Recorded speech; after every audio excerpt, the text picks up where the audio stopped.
Breaking news, Rohit શર્માની team ઇન્ડિયામાં વાપસી તો થઈ પરંતુ છીનવાઈ ગઈ કેપ્ટનશી, વિરાટ સહિત ઓસ્ટ્રેલિયા જશે ખેલાડીઓ।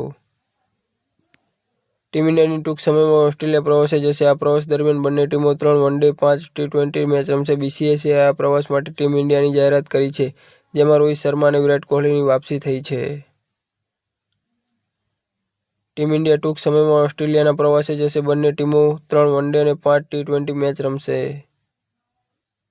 ભારતીય ક્રિકેટ કંટ્રોલ બોર્ડે આ પ્રવાસ માટે ભારતીય ટીમની જાહેરાત કરી છે, જેમાં રોહિત શર્મા અને વિરાટ કોહલીનો સમાવેશ થાય છે।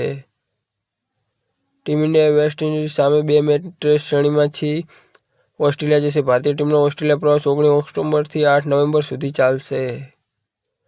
આ સમયગાળા દરમિયાન બંને ટીમો 3 વન-ડે અને 5 ટી-20 મેચ રમશે। BCCIએ આ પ્રવાસ માટે ટીમ ઇન્ડિયાની જાહેરાત કરી છે। રોહિત શર્મા અને વિરાટ કોહલીની વન-ડે શ્રેણી માટે પસંદગી કરવામાં આવી છે। IPL 2025 પછી આ બંને અનુભવી ખેલાડીઓ પહેલીવાર મેદાન પર સાથે જોવા મળશે। આવી ક્રિકેટની ન્યૂઝ જોવા માટે અમારી ચેનલને સબસ્ક્રાઇબ કરો।